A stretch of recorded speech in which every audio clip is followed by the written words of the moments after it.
Bapak Ibu sekalian yang dirahmati Allah Subhanahu wa Ta'ala, pada malam hari ini setelah sholat tarawih ini kita bertahan sejenak dalam rangka memperingati satu peristiwa yang bersejarah, satu peristiwa yang mulia, yaitu peristiwa turunnya Al-Quran. Inilah salah satu yang menjadikan bulan Ramadan itu menjadi istimewa.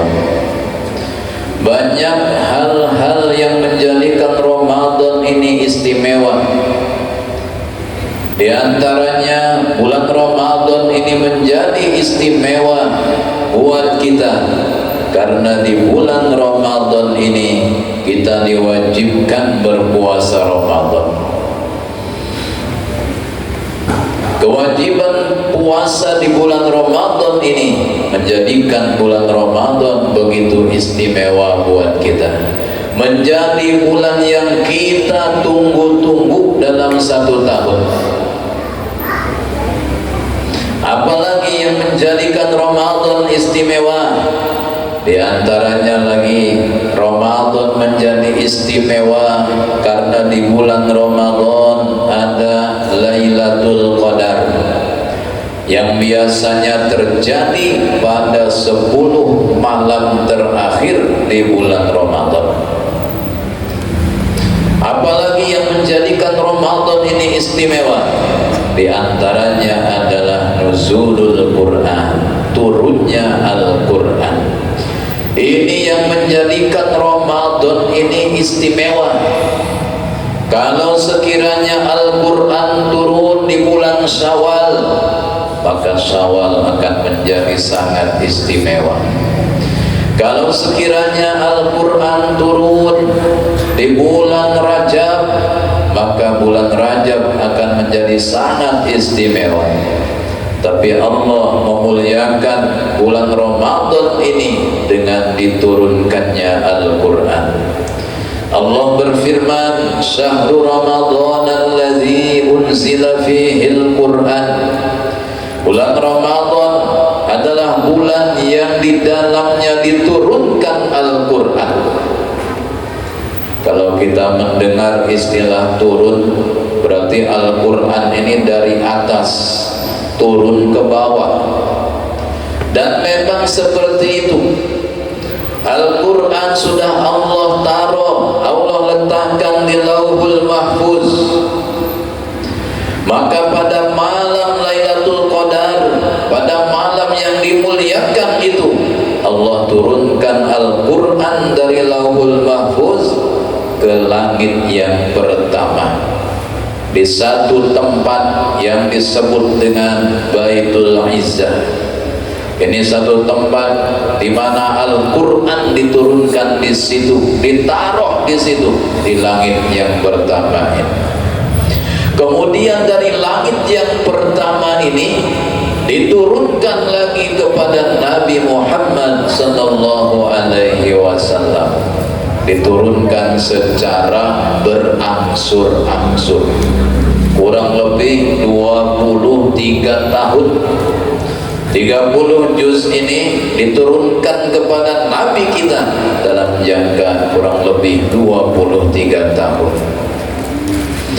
Diturunkan kepada Rasulullah secara bertahap sesuai dengan keperluan Nabi, sesuai dengan kondisi Nabi, sesuai dengan apa yang terjadi dengan Nabi, sehingga Al-Quran ini setelah 23 tahun maka sempurna semuanya. Al-Quran diturunkan kepada Nabi kita. Maka inilah yang kita peringati, peristiwa turunnya Al-Quran ini. Lalu Al-Quran itu apa? Kalau kita cari definisinya, Al-Quran itu apa pengertiannya? Sebagian ulama mentakrifkan, mendefinisikan Al-Quran. Al-Quran adalah al-lafzul munazzalu ala Nabi sallallahu alaihi wasallam al-muta'abbadu bi tilawatihi lil i'jazi bi aqsari suratin minhu. Ini pengertian Al-Quran. Al-Quran adalah kalam Allah yang diturunkan kepada Nabi Muhammad sallallahu alaihi wasallam. Jadi ketika kalam Allah itu turun kepada Nabi kita, lalu sebutannya Al-Quran, kalam Allah itu. Tapi ketika kalam Allah itu turun kepada Nabi Isa alaihi salam, lalu sebutannya Injil. Ketika kalam Allah itu diturunkan kepada Nabi Musa menjadi kitab, lalu sebutannya adalah Taurat. Ketika Al-Quran, kalam Allah itu turun kepada Nabi Daud, lalu sebutannya Zabur, kitabnya. Maka ketika turun kepada Nabi kita, maka Al-Quran namanya. Semuanya kalam Allah. Injil itu adalah kalam Allah, Taurat kalam Allah, Zabur kalam Allah, Al-Quran juga kalam Allah. Al-muta'abbadu bitilawatihi, yang menjadi ibadah dengan kita membacanya. Ini istimewanya Quran. Ketika Al-Quran itu dibaca, maka ini menjadi ibadah buat kita. Gak masalah waktu bacanya itu paham maknanya atau tidak paham, mengerti maksudnya ataupun tidak mengerti. Begitu dibaca, maka menjadi nilai ibadah buat kita. Minimal kalau kita ngaji baca Quran itu satu huruf Allah balas dengan 10 kebaikan. Itu paling rendah sudah itu. Kalau kita baca Yasin sudah 2 huruf, kali aja 10, 20 pahalanya, 20 kebaikan yang kita peroleh. Wal Qur'anil Hakim sampai habis surah Yasin, kalikan seorang aja kita, berapa hurufnya kali 10, itulah pahalanya. Itu paling rendah sudah. Maka kita, karena Al-Quran ini sebagai bacaan kita yang menjadi ibadah ketika kita membacanya, maka kita jangan bosan-bosan untuk membaca Al-Quran. Jadi yang pertama, Al-Quran itu untuk dibaca. Bahkan ketika ayat pertama yang turun kepada Rasulullah, ayatnya adalah Iqra, baca. Maka di antara yang kita baca adalah Al-Quran. Baginda Rasul juga telah menyatakan kepada kita, menyuruh kita untuk membaca Al-Quran. Iqra'ul Quran fa innahu yati yaumal qiyamah syafi'an li ashabihi. Bacalah oleh kalian Al-Quran, karena Al-Quran itu akan datang memberikan syafaat kepada yang membacanya. Yang rajin baca Quran akan dapat syafaat Al-Quran di hari kiamat di padang mahsyar. Selain para nabi yang memberi syafaat, yang bisa memberi syafaat, ada lagi para ulama yang bisa memberi syafaat, para wali-wali Allah yang bisa memberi syafaat. Di antaranya yang bisa memberi syafaat adalah Al-Quran, dengan catatan kita membacanya waktu di dunia. Maka penting kita perlu bisa membaca Al-Quran. Tugas kita terhadap Al-Quran yang pertama adalah belajar supaya kita bisa membaca Al-Quran. Bukan cuma sekedar baca, tapi baca yang betul. Maka alhamdulillah di Langgar atau di Mushola Miftahul Khairat ini ada TPA-nya, belajar Al-Quran sejak dini, sejak kecil. Ini satu anugerah buat Bapak Ibu sekalian di lingkungan ini.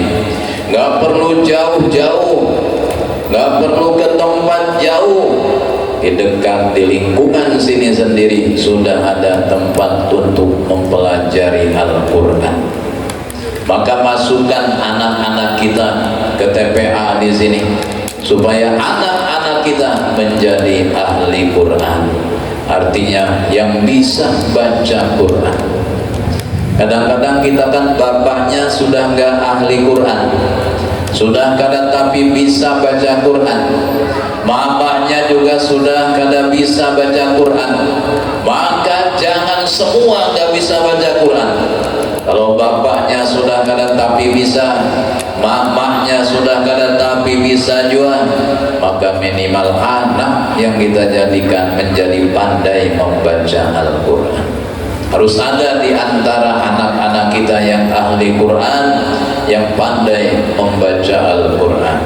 Bapak Ibu sekalian yang dirahmati Allah Subhanahu wa Ta'ala, itulah definisi Al-Quran, kalam Allah yang diturunkan kepada Nabi Muhammad sallallahu alaihi wasallam, yang menjadi ibadah untuk dibaca.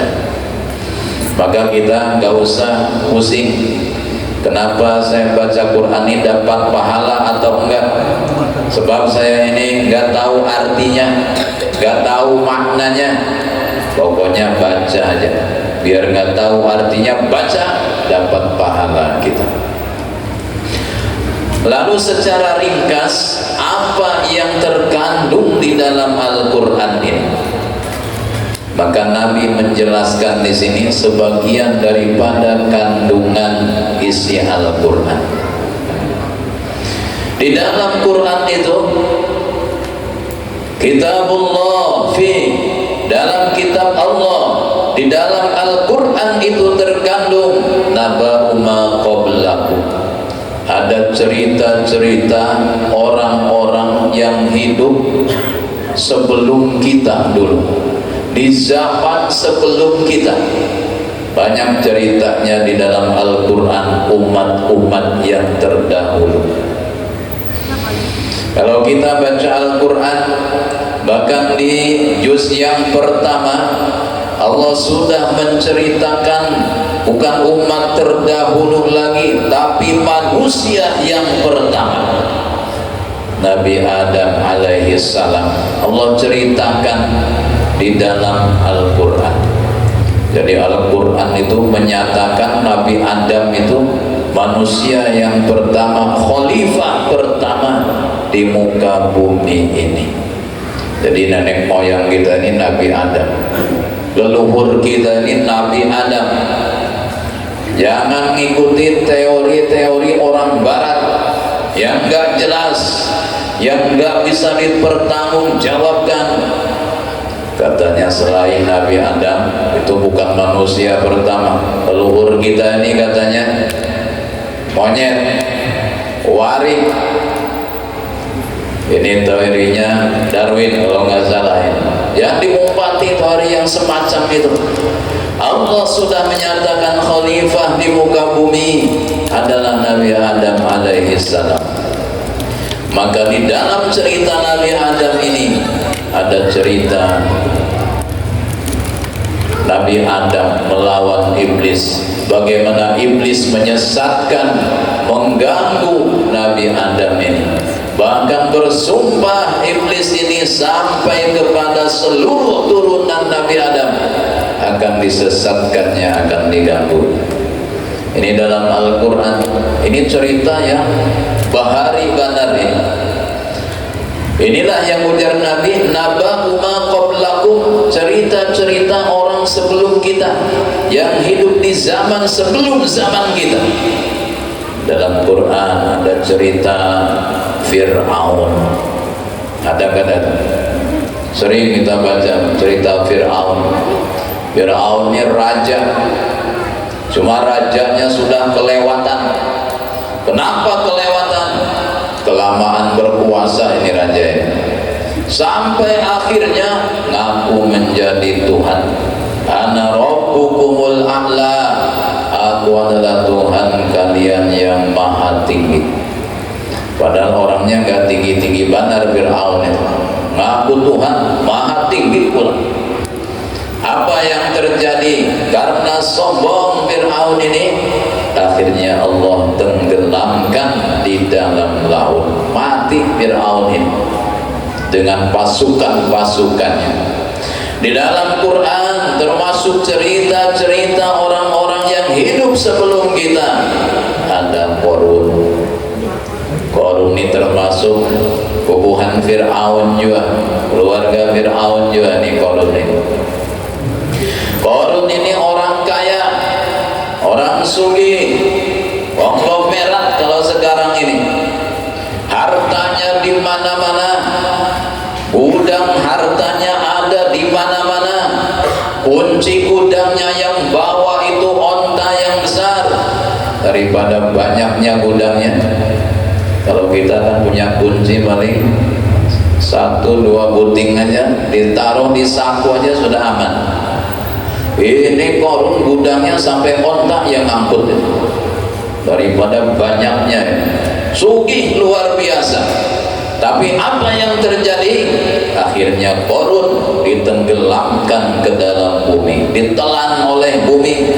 Ini cerita orang dahulu, tapi pelajaran buat orang sekarang.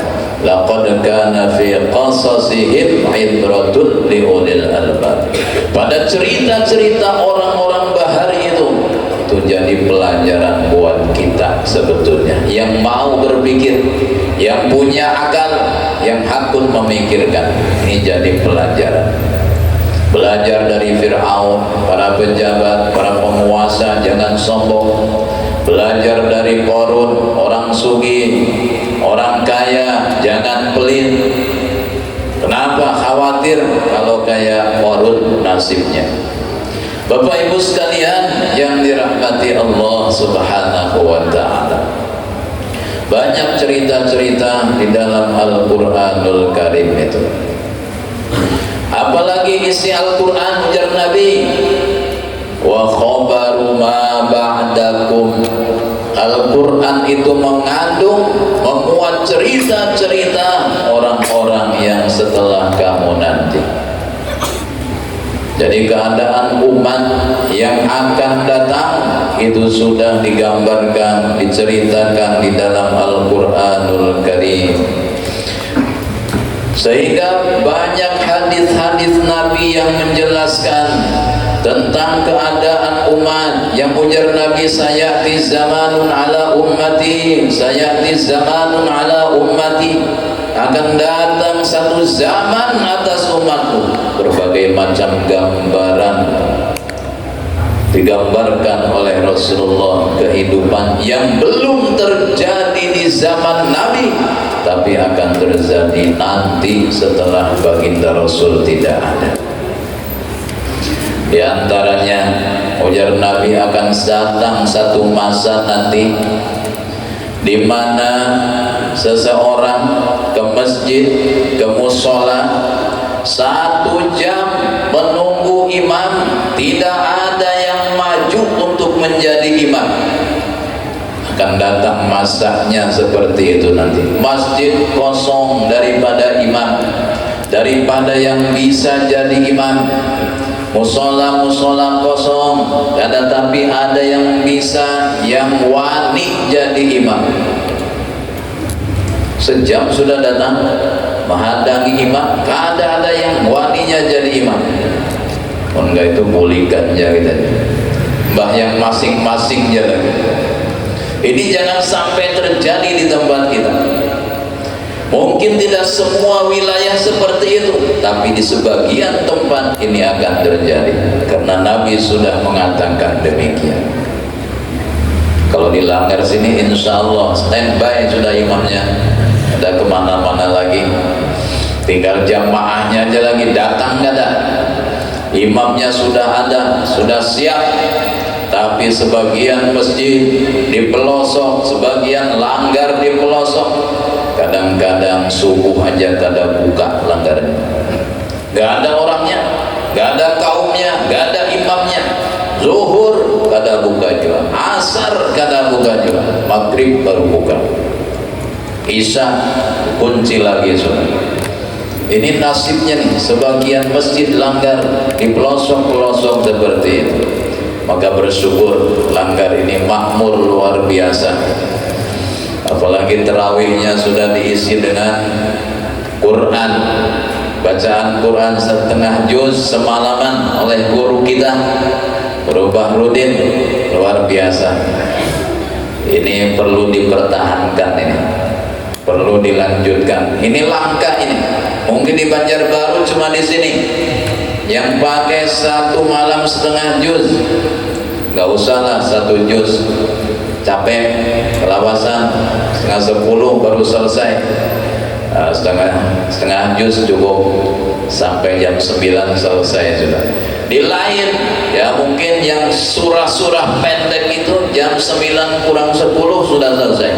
Di sini jam 9 misalnya, 10 menit itu selisih, nggak masalah. Selisih 10 menit jangan dibikin masalah itu. Maka dengan cara seperti itu, tarawih yang ada seperti ini, insya Allah syiar Quran lebih hebat lagi di tempat ini. Bapak Ibu sekalian, jadi dengan mendengarkan Quran yang dibaca oleh imam, bukan cuma imam yang baca yang dapat pahala, yang mendengar pun dapat pahala juga, sama juga dapat pahala. Jangan dikira kita yang mendengar di belakang jadi jamaah ini kada dapat pahala, kada dapat pahala kalau jadi makmum. Bila kita mendengarkan, maka kita akan dapat pahala juga. Jadi sama-sama imam dapat pahala, jamaah makmumnya juga dapat pahala, insya Allah. Bapak Ibu sekalian yang dirahmati Allah Subhanahu wa ta'ala,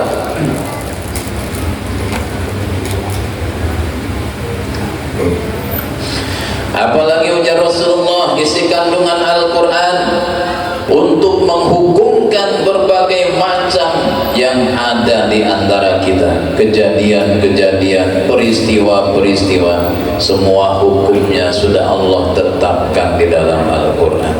Di antara kandungan Al-Quran adalah mengandung hukum-hukum yang harus kita terapkan. Ada hukum yang paling ditakuti di dalam Quran ini, paling ditakuti oleh manusia, apalagi oleh orang-orang barat. Ini paling ditakuti, ini hukumnya. Hukum apa itu? Wassariqu wassariqatu faqta'u aydiyahuma.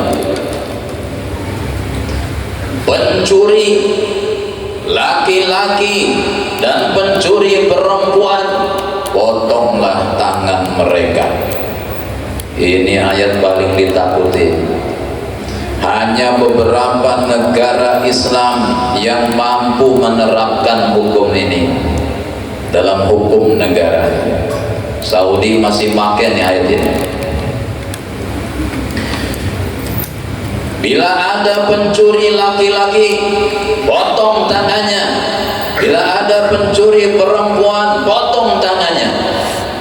Maka mendengar yang semacam ini, orang-orang barat yang mereka menggembor-gemborkan hak ajasi manusia, ini katanya melanggar hak ajasi manusia, memotong tangan orang. Ini hukum yang paling ditakuti. Kira-kira kalau ditawarkan kepada korupsi ini, kepada koruptor, pilih dipenjara 20 tahun atau dipotong tangan, kira-kira milih mana? Dipotong tangan gak dipenjara, tapi dipenjara gak dipotong tangan. Pilih 20 tahun penjara atau cuma dipotong tangan. Maka kira-kira para koruptor itu akan milih penjara aja gitu. Karena bertangan, ketahuan orang ini maling, ketahuan orang koruptor, dan kadang kala lagi berfungsi tangan sebagaimana mestinya, ditakuti hukum ini. Kenapa diterapkan semacam itu? Karena Allah lebih tahu dengan keadaan manusia. Allah lebih tahu hukum yang seperti apa yang paling pas untuk manusia, yang paling ditakuti oleh manusia. Sehingga bila ini diterapkan, mungkin orang akan berpikir 1000 kali mau maling, mau mencuri, mau korupsi. Kalau sekarang kan enak sekali, ada motor nganggur di depan rumah orang, pinang nganggur, tinjaknya jalan hilang. Ini mudah sekali. Kenapa? Hukumannya ringan. Paling masuk kena berapa bulan, kalau ketangkap itu keluar sudah. Iya pulang kena, ambil pulang. Tapi kalau hukum Allah yang diterapkan tadi luar biasa ini efeknya. Tapi tidak semua negara Islam menerapkan ini. Apalagi hukum yang sangat ditakuti oleh manusia. Az-zaniyatu waz-zani fajlidu kulla wahidin minhuma mi'ata jaldah. Para penzina, para pelacur, laki-laki ataupun perempuan, maka pukul mereka 100 kali. Ini yang bujang-bujang, yang belum kawin. Tapi kalau yang sudah pernah kawin, sudah pernah nikah, lalu mereka berzina, hukumannya berat lagi, rajam. Rajam itu sampai mati. Ini juga kalau kata orang barat, maka ini sudah melanggar hak asasi manusia, melanggar hak. Tapi Allah tahu bila ini diterapkan maka aman, tidak akan ada perzinahan. Kalau sekarang kan perzinahan kadang-kadang dilegalkan, ada kompleknya yang diberi izin kadang-kadang. Kalau di komplek yang ada izinnya tuh boleh masuk situ, seolah-olah dihalalkan, dibolehkan. Akhirnya terjadilah perzinahan, lahirlah anak-anak yang di luar nikah. Nah itulah diantara hukum yang ada di dalam Al-Quran. Bapak Ibu sekalian yang dirahmati Allah Subhanahu wa ta'ala, apalagi isi kandungan Al-Quran, wal faslu laisa bil hazal.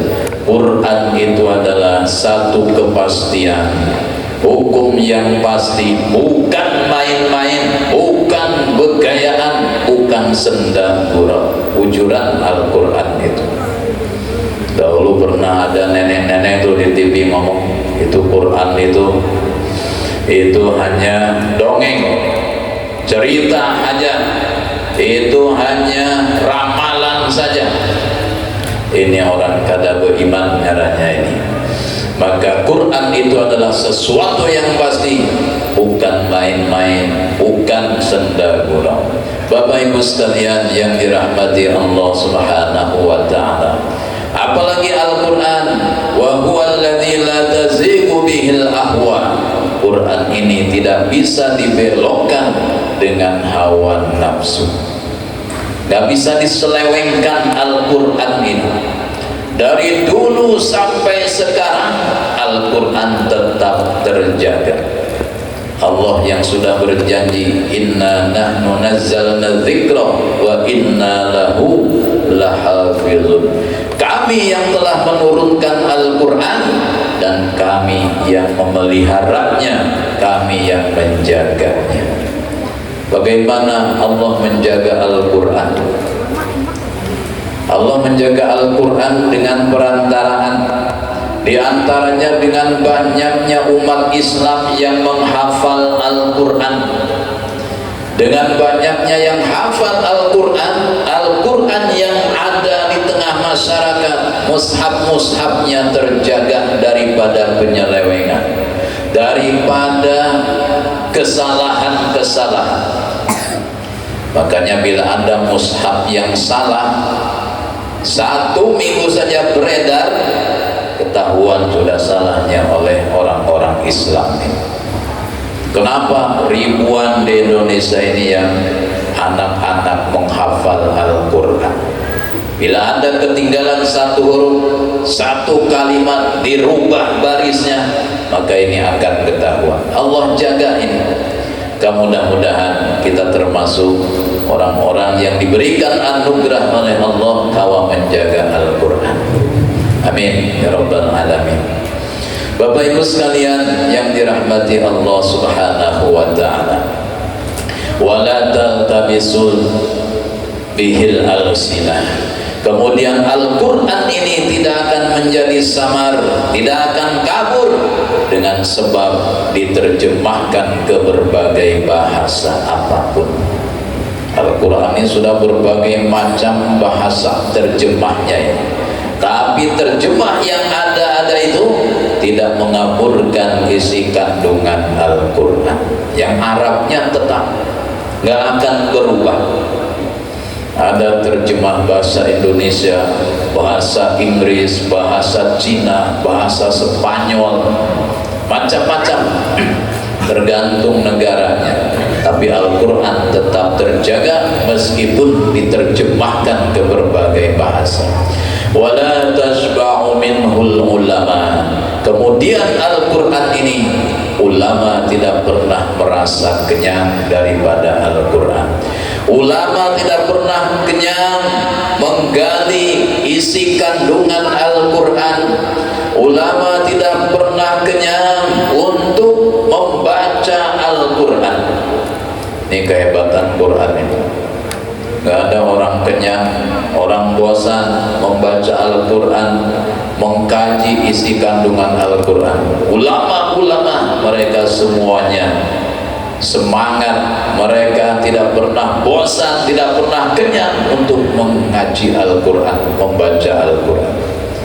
Kan makanya kita baca dalam riwayat-riwayat itu, ulama itu mulai zaman para sahabat berbagai macam tingkatan menghatamkan Al-Quran itu.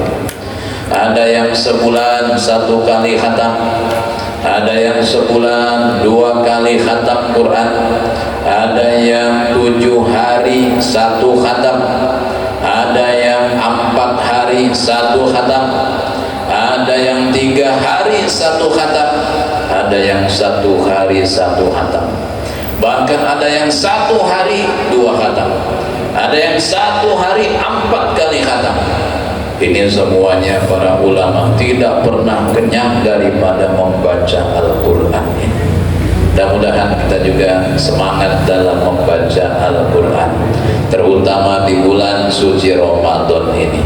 Kalau di bulan Ramadan ini tidak semangat membaca Al-Quran, kira-kira bulan lain tambah semangat atau tambah malas kira-kira? Di bulan turunnya Al-Quran, syahrul Ramadan alladzi unzila fihi Al-Quran, di bulan Ramadan, di bulan yang di situ diturunkan Al-Quran. Kalau kita tidak semangat baca Quran di bulan ini, maka berat sekali untuk semangat membaca di bulan lain, apalagi bulan lain bahasanya. Nabi kalau di bulan Ramadan, beliau mengulang semua wahyu Al-Quran yang sudah turun kepada beliau, diulang, dibaca kepada malaikat Jibril. Jadi Jibril turun kalau bulan Ramadan kepada Nabi, Nabi baca Al-Quran, yang dengarkan langsung malaikat Jibril. Tadarus Nabi dengan malaikat Jibril. Bahkan di tahun yang terakhir, Nabi membaca seluruh Al-Quran sampai 2 kali dengan malaikat Jibril. Mudah-mudahan dengan bulan suci Ramadan kita ini, kita semua diangkat derajat kita oleh Allah Subhanahu wa ta'ala, dosa-dosa kita diampuni oleh Allah. Sebagaimana sabda Nabi, man shoma Ramadana imanan wa ihtisaban ghufira lahu ma taqaddama min dhanbi. Siapa yang sudah puasa Ramadan 1 bulan, maka Allah ampuni dosa-dosanya yang sudah lewat. Amin. Mudah-mudahan kita termasuk dalam sabda Nabi itu. Bapak Ibu sekalian yang dirahmati Allah Subhanahu wa ta'ala, sudah pas jam 10. Kira-kira ini aja yang mau disampaikan. Mudah-mudahan yang singkat ini ada manfaatnya, dan bila ada yang benar semata-mata kebenaran itu dari Allah Subhanahu wa taala. Bila ada salah dan khilaf adalah kesalahan kekhilafan ulul pribadi. Akhirul kalam, wallahul muwaffiq ila aqwamit thoriq. Assalamualaikum warahmatullahi